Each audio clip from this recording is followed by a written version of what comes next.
नमस्कार, स्वागत है आप सभी का आर्य न्यूज पर। आपके साथ मैं हूं पल्लवी रविंद्र सिंह। बुलेटिन की शुरुआत इस वक्त की बड़ी खबर के साथ। आपको बता चले, डेंगू के बढ़ते मामलों को लेकर डीएम अब सख्त हो चले हैं। डीएम ने जिला अस्पताल का औचक निरीक्षण किया है। हॉस्पिटल पहुंचकर मरीजों का हालातों का जायजा लिया है, हालचाल जाना है। लापरवाही पर डीएम ने कार्रवाई भी की है। आपकी जानकारी के लिए आपको बता चले, डीएम ने कहा है कि जिले में अब तक 20 लोगों की मौत हो चुकी है। जिले में डेंगू मरीजों की संख्या लगातार बढ़ती जा रही है। इस वक्त की बड़ी खबर आर्य न्यूज के जरिए आपकी टेलीविजन स्क्रीन पर है। आपकी जानकारी के लिए आपको बताते चले कि लगातार डेंगू के जो मरीज हैं वो निकलकर सामने आ रहे हैं, जिसको देखते हुए अब डीएम साहब ने औचक निरीक्षण किया, निर्देश दिए हैं और ये भी बताया है कि किस तरीके से डेंगू के केसेस लगातार बढ़ते जा रहे हैं। अब तक 20 लोगों ने अपनी जान गंवा दी डेंगू की वजह से। विस्तार से खबरों की तरफ बढ़ेंगे। दिल्ली के मुख्यमंत्री और आम आदमी पार्टी के संयोजक अरविंद केजरीवाल अयोध्या दौरे पर हैं और केजरीवाल ने आज सुबह हनुमानगढ़ी और रामलला के दर्शन किए हैं। दर्शन के बाद केजरीवाल ने बड़ा ऐलान किया। पत्रकारों के साथ बातचीत में केजरीवाल ने कहा है कि अगर यूपी में हमारी सरकार बनती है तो प्रदेश के सभी लोगों को अयोध्या में रामलला के मुफ्त दर्शन किए जाएंगे। केजरीवाल ने आज कहा है कि मुझे भगवान के दर्शन करने का सौभाग्य मिला और मैं चाहता हूं कि हर भारतवासी को यह सौभाग्य मिले। केजरीवाल ने कहा है कि हम 2 काम करने वाले हैं। पहला, हम दिल्ली के अंदर मुख्यमंत्री तीर्थ योजना चला रहे हैं। इसके तहत लोगों को मुफ्त तीर्थ यात्रा कराई जा सकेगी। कल सुबह दिल्ली कैबिनेट की विशेष बैठक बुलाई गई है। बैठक में हम अयोध्या को भी मुख्यमंत्री तीर्थ योजना में शामिल करेंगे। अब दिल्ली के लोग राम जन्मभूमि के भी मुफ्त दर्शन कर पाएंगे। वहीं अगर यूपी में हमारी सरकार बनी तो हम सभी प्रदेशवासियों को अयोध्या में रामलला के मुफ्त दर्शन कराएंगे। उन्होंने कहा है कि आज अयोध्या आने का सौभाग्य मिला और इस अवसर पर मैं सभी देवताओं से हाथ जोड़कर विनती करता हूं कि देश को महामारी से मुक्ति दिलाएं। केजरीवाल ने आगे कहा है कि मैं हमेशा मानता हूं कि हमारे देश के लोग बहुत अच्छे हैं। हमारे देश को अभी तक बहुत आगे जाना चाहिए था, दुनिया का नंबर 1 देश बनना चाहिए था, लेकिन आज हमारे देश के अंदर गरीबी है और आज हमारे देश के अंदर अशिक्षा है, तरह तरह की बीमारियां हैं, भिन्न भिन्न समस्याएं हैं। मैं सभी देवताओं से प्रार्थना करता हूं कि मेरा भारत जल्दी दुनिया का नंबर 1 देश बने और हम 130 करोड़ भारतवासी मिलकर इसको संभव बनाएं। तो नवाब मलिक ने प्रेस कॉन्फ्रेंस में कहा है कि फर्जी दस्तावेज बनाकर कोई व्यक्ति शेड्यूल कास्ट के कोटे में अगर नौकरी हासिल करता है तो किसी गरीब का हक मारा जा रहा है। तो इस लड़ाई को लेकर हमें आगे बढ़ना चाहिए। मुंबई में किसी भी व्यक्ति का बर्थ सर्टिफिकेट ऑनलाइन सर्च किया जा सकता है। समीर वानखेड़े की बहन यास्मीन का बर्थ सर्टिफिकेट ऑनलाइन अवेलेबल है, लेकिन समीर वानखेड़े का नहीं। हमने बहुत सर्च किया लेकिन यह सर्टिफिकेट नहीं मिला। Schedule caste certificate validity committee के पास ये मामला जाकर इसकी जांच होनी चाहिए। मैं पहले दिन से कह रहा हूं कि एनसीबी में वसूली हुई है, मालदीव में भी वसूली हुई है, बड़ी मात्रा में पैसे बनाए गए। नवाब मलिक ने आरोप लगाया है कि समीर वानखेड़े ने फर्जी सर्टिफिकेट के आधार पर नौकरी हासिल की। उन्होंने किसी दलित भाई का हक छीना है। हम उस दलित भाई को उसका हक अधिकार दिलाकर रहेंगे।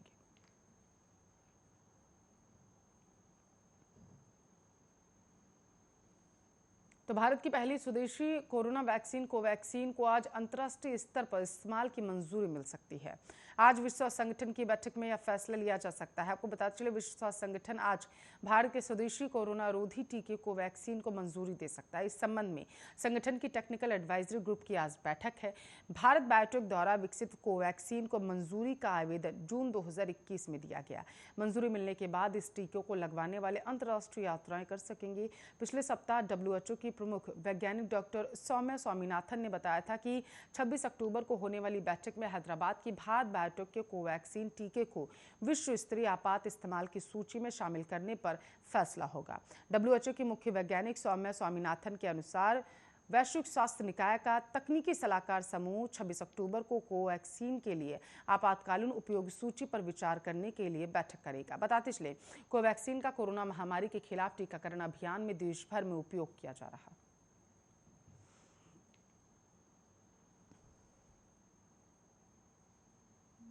तो कोरोना संक्रमण और बाढ़ जनित कारणों से इस बार बिहार में आपको बताते चले पंचायत चुनाव देरी से हो रहे हैं। पंचायत चुनाव में यहां वार्ड सदस्य, मुखिया, पंचायत समिति सदस्य और जिला परिषद के अलावा ग्राम कचहरी के सरपंच और पंच के लिए चुनाव होते हैं। ये चुनाव कई चरणों में 12 दिसंबर तक होगा। आपको बताते चले, धन बल और हिंसा में हो रही बढ़ोतरी के बीच राज्य में एक तथ्य उभर कर सामने आया कि युवाओं और महिलाओं की इसमें भागीदारी बढ़ रही है। ये बात गौर करने लायक है। 2001 में बिहार में पंचायत चुनाव इलेक्टोरल एम्पावरमेंट के रूप में साबित हुआ था। साल 2006 में पंचायत चुनाव में महिलाओं के लिए 50% आरक्षण का प्रावधान है। उस समय बिहार ऐसा पहला राज्य था जिसने महिला प्रतिनिधित्व और सशक्तिकरण की दिशा में ऐसा मजबूत कदम उठाया था, जिसका नतीजा आज हमें देखने को मिल रहा। इन पंचायत चुनाव में आरक्षित पदों के साथ साथ अनारक्षित पदों पर भी पुरुषों की तुलना में महिलाएं ज्यादा नामांकन कर रही हैं। साथ ही स्थानीय स्तर पर राजनीतिक सामाजिक भागीदारी पितृसत्तात्मक और रूढ़िवादी समाज में लीक से हटकर विकास के नए नए आयाम लिखे जा रहे हैं। तो बर्फ से लदे मनाली व लाहौल स्पीति के पर्यटन स्थल सैलानियों के आकर्षण का केंद्र बन चुके हैं। अक्टूबर में ही मनाली के पर्यटन स्थल बर्फ से ढक गए थे। सर्दियों में अगर आप मनाली घूमने आ रहे हैं तो मनाली के इन पर्यटन स्थलों में घूमने वाली सहित बर्फ से बने आपको बताते चले इग्लू नामक घरों में रहना ना भूलें। मनाली के प्रमुख पर्यटन स्थल अधिकतर पर्यटकों को आकर्षित करते हैं। बर्फ से भरे रोहतांग पास के चारों ओर पानी के झरने मंत्रमुग्ध कर देते हैं। प्रकृति प्रेमियों और रोमांच पसंद लोगों के लिए सर्दियों में मनाली व लाहौल में घूमने की बहुत अच्छी जगह हैं। बर्फ से ढके पहाड़, नदी, घाटियां, अद्भुत कैफे और शांत स्थानों का नज़ारा चारों ओर देखने को मिल जाता है। हिमाचल में स्थित यह हिल स्टेशन मनाली राष्ट्रीय व अंतर्राष्ट्रीय पर्यटकों के लिए छुट्टी बिताने की बेहद मशहूर जगह है। यह स्थान साहसिक खेल के शौकीनों, छुट्टी मनाने वाले परिवारों व हनीमून कपल्स को अपनी ओर खींचता है। ये पर्यटन स्थल मनाली से 17 किलोमीटर दूर है। आपको बता चले सोलंग नाला तक 15 किलोमीटर का सफर वाहन में, जबकि 2 किलोमीटर का सफर पैदल या घुड़सवारी और माउंटेन बाइक में किया जा सकता है। सर्दियों में यहाँ अंजुनी नाले से गिरने वाला झरना बर्फ की शिवलिंग का रूप ले लेता है और शिवरात्रि तक इसकी ऊंचाई 35 से 40 फीट तक हो जाती है। पर्यटक यहाँ आकर बर्फ की शिवलिंग के आसानी से दर्शन कर सकते हैं और बर्फ का आनंद उठा सकते हैं।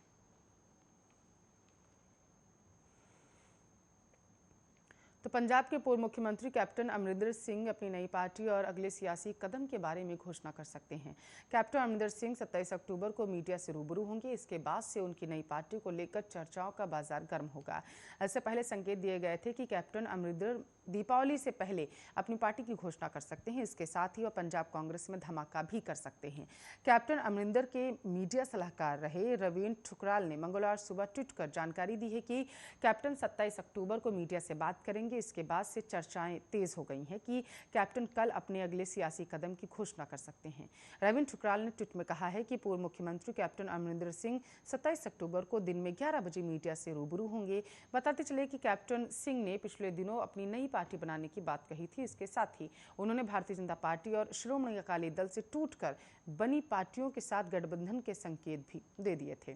कैप्टन सिंह ने कहा था कि किसान आंदोलन समाप्त होने और केंद्रीय कृषि कानूनों को लेकर पैदा विवाद के समाप्त होने की सूरत में भाजपा से गठबंधन करेंगे। इसके साथ ही बताया जाता है कि कैप्टन अपनी नई पार्टी के बारे में समर्थक नेताओं के साथ पिछले कई दिनों से विचार विमर्श भी कर रहे हैं। ये भी चर्चा है कि कैप्टन अमरिंदर के संपर्क में कांग्रेस के कई वरिष्ठ नेता और विधायक हैं। ऐसे में अब इसको लेकर चर्चाएं तेज हो गई।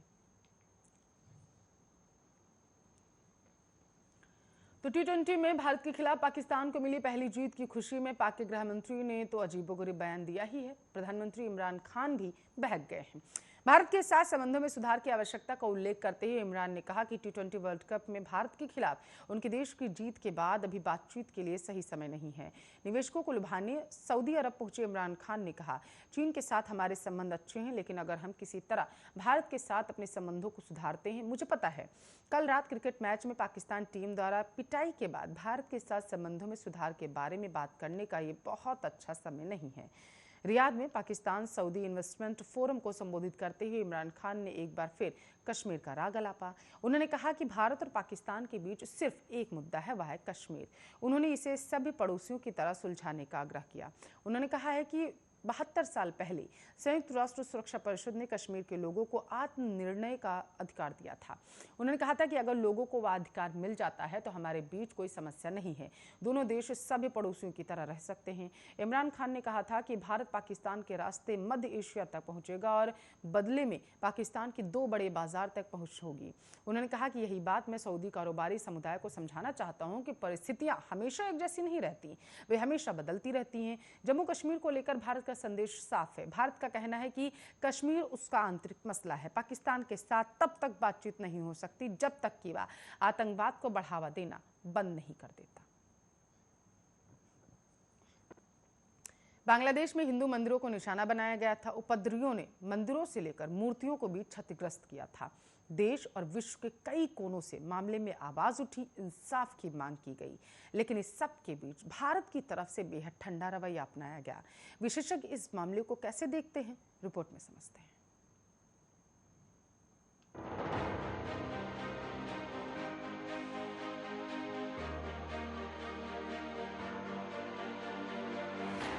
बांग्लादेश में दुर्गा पूजा के दौरान हिंदुओं के घरों और उनके पूजा स्थलों पर हुए हमले के बाद दोनों मुल्कों के द्विपक्षीय संबंधों पर भारत के विदेश सचिव हर्षवर्धन श्रृंगला ने पहली बार बोला है। श्रृंगला ने दोनों देशों के संबंधों की तारीफ करते हुए कहा कि अंतर्राष्ट्रीय संबंध के लिए रोल मॉडल है। आपको बताते चले कि 1971 में बांग्लादेश को पाकिस्तान से अलग कराने में भारतीय एयरफोर्स की भूमिका पर भाषण देते हुए श्रृंगला ने कहा है कि भारतीयों ने पाकिस्तानी सेना की भयावह हिंसा के खिलाफ बांग्लादेश की लड़ाई में अपना बलिदान दिया था। श्रृंगला ने कहा है कि किसी भी रणनीतिक साझेदारी की तुलना में भारत और बांग्लादेश के संबंध बेहद गहरे हैं। दोनों पड़ोसी देशों के संबंध रोल मॉडल की तरीके से हैं। बांग्लादेश के मुक्त युद्ध के दौरान जो दोस्ती, समझ और पारस्परिक आदर की भावना थी, वो आज भी बनी हुई है। श्रृंगला ने हाल ही में बांग्लादेश में अल्पसंख्यक हिंदुओं पर हुए हमलों का जिक्र तक नहीं किया। श्रृंगला के बयान से साफ जाहिर हो रहा है कि बांग्लादेशी हिंदुओं पर हुए हमलों को लेकर प्रतिक्रिया देने में भारत अब बेहद सावधानी बरत रहा। बांग्लादेश के कुमिल्ला, चिटगांव, नोवाखली और रंगपुर में हिंदुओं का जब निशाना बनाया गया तो भारतीय विदेश मंत्रालय के प्रवक्ता अरिंदम बागची ने कहा था कि ढाका ने हिंसा के खिलाफ तत्काल कदम उठाया।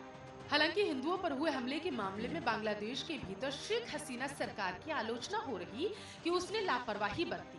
हिंदुओं पर हमले के बाद बांग्लादेश में भारत के उच्चायुक्त विक्रम दोरईस्वामी ने वहां के हिंदू समुदाय के नेताओं से मुलाकात की, लेकिन बैठक को बेहद गोपनीय रखा गया। श्रृंगला ने कहा है कि प्रधानमंत्री मोदी के नेतृत्व में बांग्लादेश के साथ संबंधों में और विस्तार हुआ है। उन्होंने कहा कि भारत बांग्लादेश की प्रगति में मदद के लिए प्रतिबद्ध है। श्रृंगला ने कहा है कि बांग्लादेश भारत का सबसे बड़ा आर्थिक साझेदार है और भारत का सप्लाई चेन के मामले में बेहद अहम है। श्रृंगला के बयान से साफ जाहिर है कि मोदी सरकार हिंदू अल्पसंख्यकों पर हमले के मामले में बांग्लादेश की आलोचना फिलहाल नहीं करना चाहती। दूसरी तरफ हिंदू अल्पसंख्यकों का ऐसा मुद्दा है जिनके लिए भारत ने नागरिक संशोधन एक्ट बनाया। भारत के बयान से साफ है कि तनाव की स्थिति में भी बांग्लादेश से संबंधों को पटरियों से उतरने वो नहीं देना चाहता। बांग्लादेश में चीन के कई हाई प्रोफाइल प्रोजेक्ट हैं। आपको बताते चले कि प्रधानमंत्री शेख हसीना ने Bangabandhu Bangladesh China friendship exhibition centre का उद्घाटन किया। यह सेंटर ढाका के बाहरी इलाके में लगभग 26 एकड़ में बना है। यह चीन और बांग्लादेश के बीच गहरे रिश्ते का बानगी भर है। बांग्लादेश में 2018 में दक्षिणी और उत्तरी बांग्लादेश को जोड़ने वाला पुल बनकर तैयार हुआ था। 6 किलोमीटर लंबा यह पुल दोनों इलाकों को सड़क और रेल के जरिए जोड़ता है। बांग्लादेश बनने के बाद से यह इंजीनियरिंग की सबसे पुरानी चुनौतीपूर्ण योजना थी, जो बनकर अब तैयार हो चुकी है। यह सेतु पद्मा नदी के एक छोर से दूसरे छोर तक है। इस पुल के निर्माण में चीन ने लगभग 3.7 अरब डॉलर की रकम गंवा दी है। मगर इन सब के बीच भारत का रवैया थोड़ा हैरान करने वाला। पड़ोसी देश में हिंदू समुदाय के पूजा स्थलों और घरों पर कई हमले होने के बावजूद भारत ने इस पर बिल्कुल नपी तुली प्रतिक्रिया दी। अतीत में जब भी ऐसी घटनाएं हुई हैं, भारत ने पीड़ित हिंदुओं और अल्पसंख्यकों के साथ उनके साथ एकजुटता जाहिर करने के लिए दूतावास के प्रतिनिधियों को भेजा, लेकिन इस बार ऐसा कुछ नहीं किया गया। इसके उलट भारत ने कहा है कि उन्हें हालात को काबू में करने के लिए बांग्लादेश के प्रधानमंत्री शेख हसीना के उठाए कदमों पर भरोसा है। भारतीय विश्लेषकों का मानना है कि भारत को शायद लगता है कि ऐसी स्थिति में प्रधानमंत्री शेख हसीना को और ज्यादा शर्मिंदा करना उचित नहीं होगा, इसलिए वो एहतियात के साथ प्रतिक्रिया दे रहे हैं। भारत का मौजूदा रवैये की तुलना अगर अतीत की ऐसी घटनाओं से करें तो यह काफी अलग नजर आता है।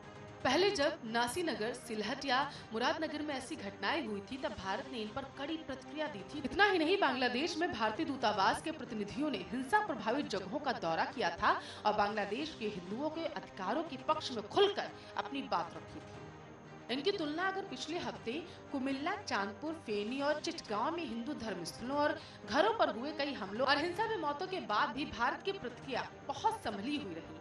पूर्व भारतीय राजनयिक पिनाक रंजन चक्रवर्ती ने कहा है कि भारत शेख हसीना के खिलाफ चल रही इस बड़ी साजिश से अच्छी तरीके से वाकिफ है। उन्होंने कहा है कि इस साजिश का मकसद है सांप्रदायिक कार्ड के लिए शेख हसीना को कमजोर करना।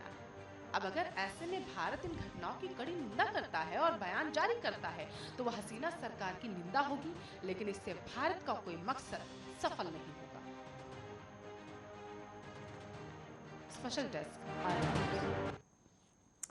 सऊदी अरब ने एक नया टारगेट सेट कर लिया है। 2060 तक का पूरा लेखा जोखा भी लगभग तैयार कर लिया गया। जीरो नेट इमिशन का लक्ष्य सऊदी अरब ने रख लिया है, लेकिन सवाल ये कि क्या इससे रत्ती भर भी फायदा भारत को होगा, या फिर यूं कहें कि क्या ये काम भारत के साथ के बिना मुमकिन है। आइए इस रिपोर्ट में समझते हैं।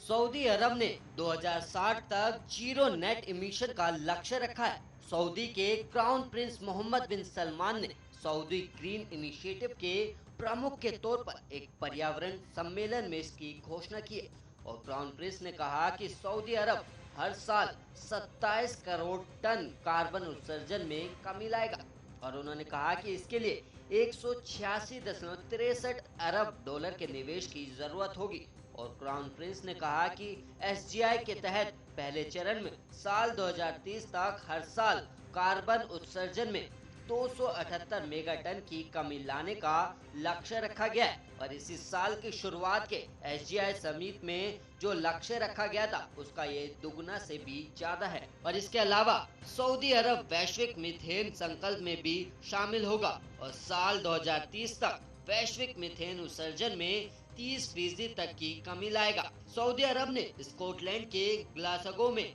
अगले महीने होने वाले वैश्विक जलवायु सम्मेलन से पहले ये घोषणा की है। आइए अब आपको समझाते हैं कि आखिर ये नेट जीरो मिशन है क्या। तो आपको बता दें कि ग्रीन हाउस गैस के उत्सर्जन और वातावरण से ग्रीन हाउस गैस कम करने के बीच के संतुलन को नेट जीरो मिशन कहते हैं। इसका मतलब ग्रीन हाउस गैस के उत्सर्जन का पैमाना सेट करना है और अब तक जितनी ग्रीन हाउस गैस का उत्सर्जन करते आए हैं उसमें कमी लाने का पैमाना ही नेट जीरो इमिशन है। और इसका मतलब ये हुआ कि किसी भी साल में वातावरण से ग्रीन हाउस गैस जितनी कम की गई हो उसकी तुलना में ज्यादा उत्सर्जन ना करें। और ग्रीन हाउस गैस वैसी गैस होती है जिनसे पृथ्वी का तापमान बढ़ रहा है, मसलन carbon dioxide, methane, nitrous oxide और फ्लोरिनेटेड गैस को ग्रीन हाउस गैस की श्रेणी में रखा गया है। और अतीत में ग्रीन हाउस गैस के उत्सर्जन से जितना नुकसान हो चुका है उसकी भी भरपाई करने की बात हो रही है।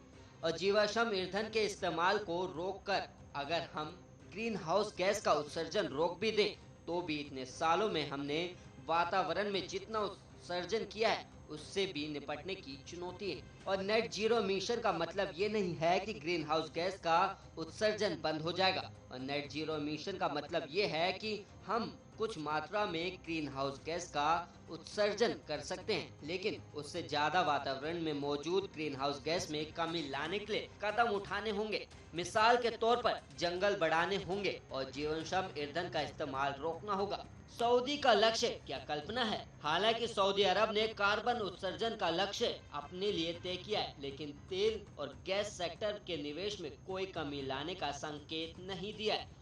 ऊर्जा बाजार में जीवाश्म ईंधन की जो हिस्सेदारी है उससे वो कदम पीछे नहीं खींचने जा रहा है।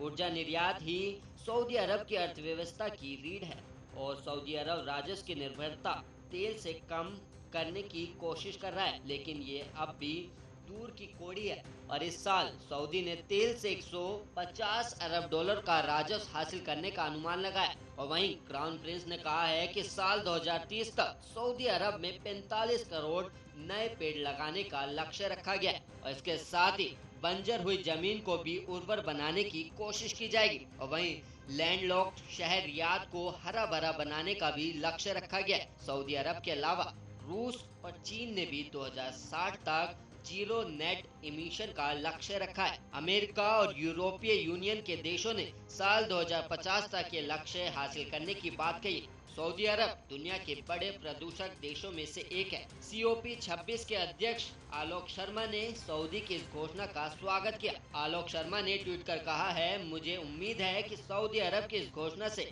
बाकी देश भी प्रेरित होंगे।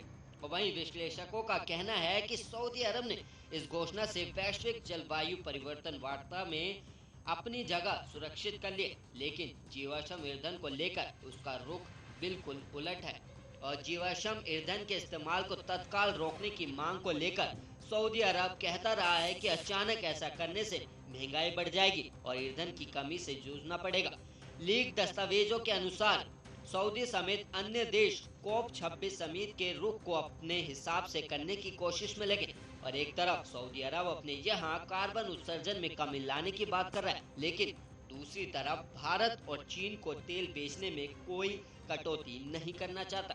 चीन और भारत में आने वाले सालों में जीवाश्म ईंधन की मांग और बढ़ने लगी, लेकिन सऊदी अरब जब तक भारत और चीन जैसे बड़े तेल आयातकों से तेल बेचना बंद नहीं करता, तब तक उसके लक्ष्य का वैश्विक तापमान घटाने में कोई असर नहीं होगा। सऊदी के ऊर्जा मंत्री प्रिंस अब्दुल अजीज बिन सलमान ने कहा है, सऊदी की आर्थिक वृद्धि दर ऊर्जा स्रोतों पर निर्भर है और ये कोई राज नहीं है। सऊदी अरब ने कहा है कि वो जीरो नेट का लक्ष्य कार्बन सर्कुलर इकोनॉमी के जरिए हासिल करेगा और इसमें कार्बन उत्सर्जन में कटौती, फिर से इस्तेमाल और पुनर्चक्रण की बात कही गई है। हालांकि पर्यावरण विशेषज्ञ इस फॉर्मूले को अप्रभावी मानते हैं और कहते हैं कि जीवाश्म ईंधन का इस्तेमाल रोकना ही टिकाऊ उपाय है और सऊदी अरब ने पिछले साल कीमतों को कंट्रोल करने के लिए ऐसा किया था और इसका असर भी दिखा था। सऊदी अरब का कहना है कि वैश्विक ऊर्जा मार्केट में स्थिरता और सुरक्षा के साथ ही वो कार्बन उत्सर्जन में कटौती का काम करेगा। Special report Arya news. चलिए इस स्पेशल रिपोर्ट के साथ इस बुलेटिन में बस इतना ही। बने रहिए हमारे साथ, देखते रहिए आर्या न्यूज।